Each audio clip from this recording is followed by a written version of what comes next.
Crazy. That was weird. I don't know the fight actually stopped.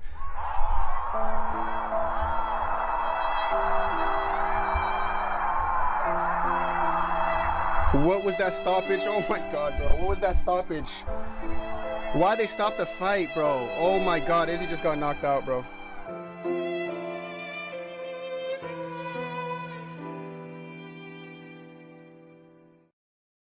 And with that, the Adesanya era has ended. Any hopes that Adesanya or his fans had of him recapturing the belt are done and over with. Each defeat on this 3-fight loss streak of his has been devastating in its own way, from getting humiliated at the press conference and dominated over 5 rounds by Strickland, to being pushed to tears and ragdolled by Du Plessis, a man who Adesanya had racially abused. And now he's been KO'd on the feet by Mavov, an up-and-comer who wasn't all that hyped of a prospect prior to this fight. Any fighter who gets a win over Adesanya at this point would be considered to have beaten a washed version of him. And even if Adesanya were to get a bounce-back win at this point, most fans would simply say that his opponent was trash, and wouldn't put any stock in an Izzy comeback. And I have to say, I'm having mixed feelings about this, because on one hand, I'm so happy watching Adesanya lose.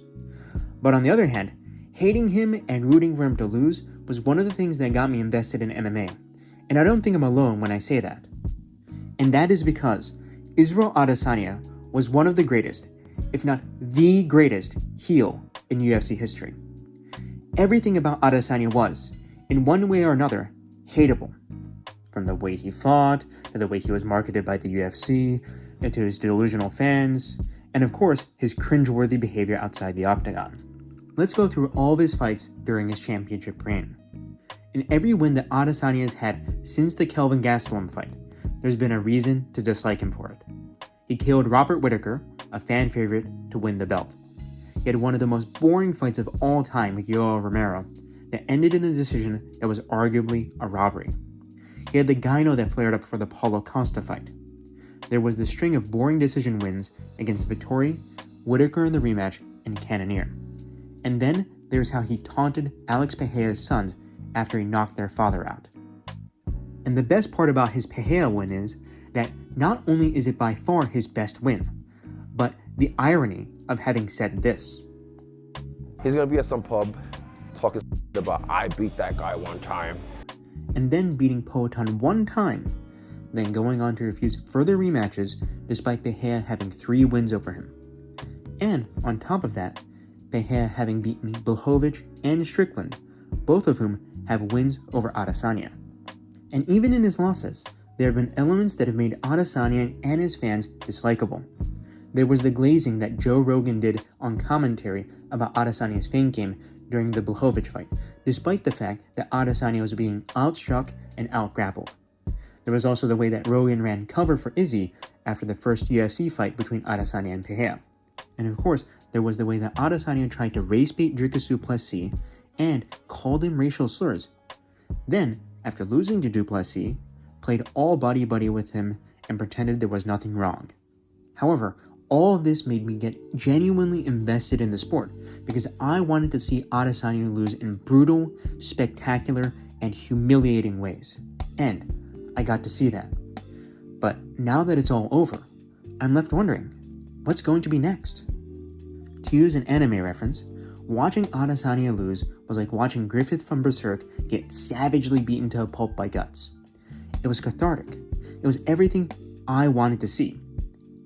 And outside of the cage, Izzy was even worse. Like, did Adesanya express a single redeeming personal quality during his entire UFC tenure? Sure, there was the talk about being bullied when he was a kid, but honestly, at this point, I think we can all tell why he was being bullied.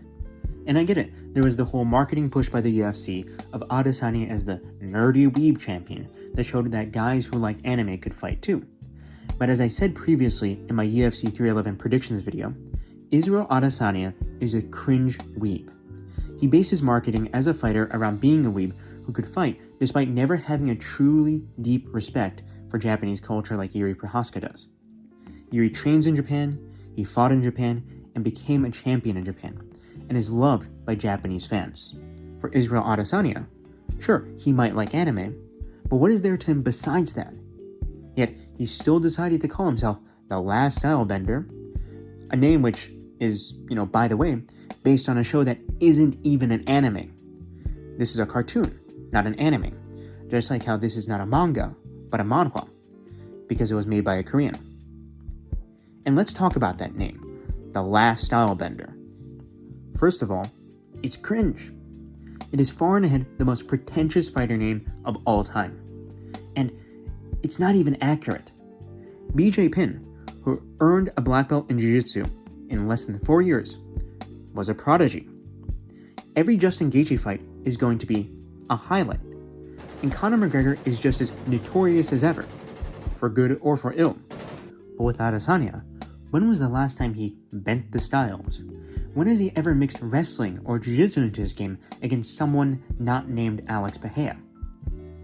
When has he destroyed someone in the tie clinch like Anderson Silva did? The last time I remember Adesanya throwing something that was truly unique was that spinning elbow in the Kelvin Gastelum fight. A true bender of styles is someone like GSP, Mighty Mouse, Islam Makhachev, or even John Jones. Israel Adesanya throughout his title reign was simply a kickboxer who was really good at range management and who had just enough takedown defense to get by. And honestly, after what Sean Strickland did to him, can we even add the boxer part of kickboxer onto Adesanya's skill set? Adesanya was a kicker, and as soon as he started facing fighters who could deal with his leg kicks, be it through checking them like Blachowicz, Pereira, and Strickland, or wrestling him like Duplessis and Imavov, he lost. And that leads me to another beautifully poetic part about all of Adesanya's losses, which is how he got outstruck in all of them. Joe Rogan and fans like Kenny Okoye glaze Adesanya as this wizard on the feet, but in all of Adesanya's losses in MMA, he's gotten outstruck. Jan outpointed him in the first 3 rounds. Pereira slept him back in kickboxing and then TKO'd him in MMA. Sean Strickland knocked him down and then dog-walked him for 5 rounds with a jab and a teep. Dricus rocked him on the feet before choking him out in that finishing sequence. And then Imavov caught him and knocked him out. Nobody ever took a pure grappling approach with Adesanya, which most back in 2021 thought was the key to beating him.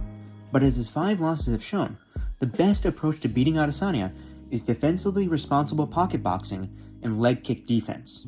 Now, getting back to the outside the cage stuff, let's start recapping the truly awful parts of Izzy's personality, which are his bestiality and his racism. At this point, Adesanya's sexual preference for dogs is common knowledge among fans.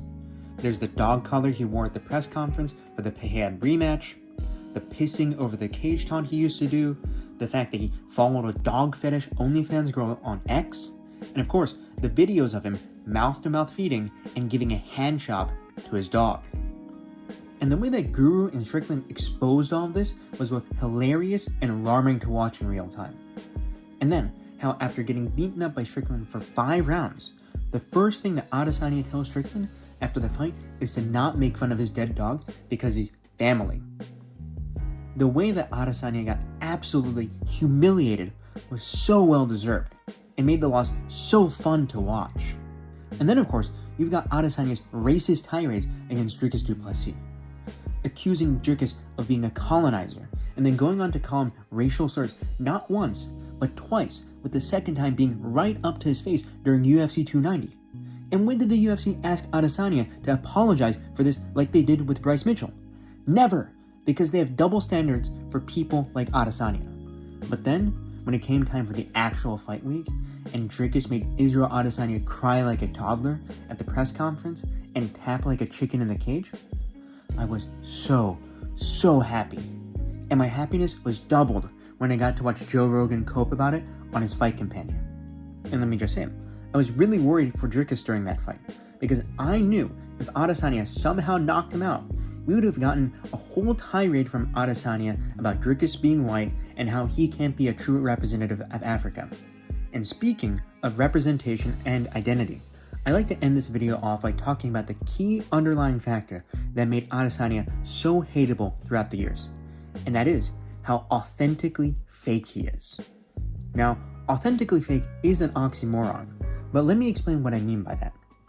Everything that Adesanya does or says seems to be imitating or referencing something or someone else.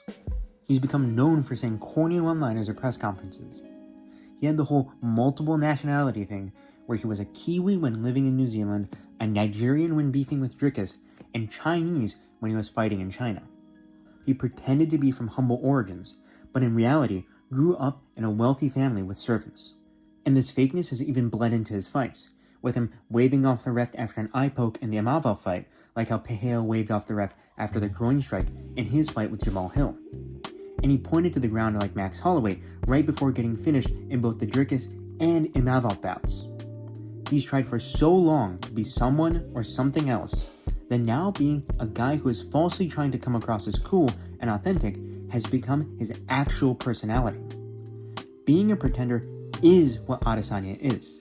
A man with no clear sense of self lets that lack of clarity become the self.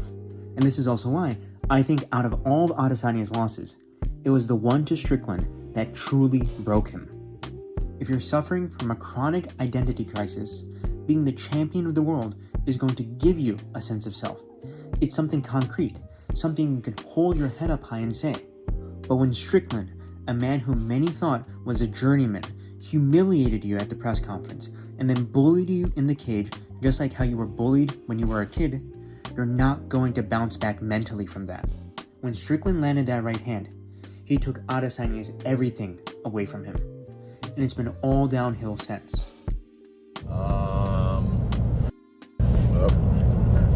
Woo! It's not that bad. Nothing broken. A little touched up. Nah, we graded, baby. Still thriving. It's all good. I hate losing, but I love living. And I'm thriving, so yeah. Hang out with the family first. And I'll address the people. But right now, I gotta put me first. I gotta put me first, Lucius. But now that we're at the twilight of his career, this has to be said. Adesanya's rise and fall, his controversies and rivalries, defined an entire era of the UFC. Pereira, Dricus, and Strickland all built their careers off of their rivalries with Adesanya. And Adesanya's legacy has already been cemented as the second greatest middleweight of all time. And for those reasons, I'm really going to miss Izzy. He is undoubtedly the greatest villain in MMA history. And if I were to put that in anime terms so that Izzy and his fans can understand, I'll just say this as a Japanese fan. 大勢のファンにとってアデサニア総合格闘技界のショータッカーみたいな存在だったと思う。そして俺個人の意見だけど、負ける姿を見るのが一番好きなファイターだった。だからイージー、ありがとう。楽しかったよ。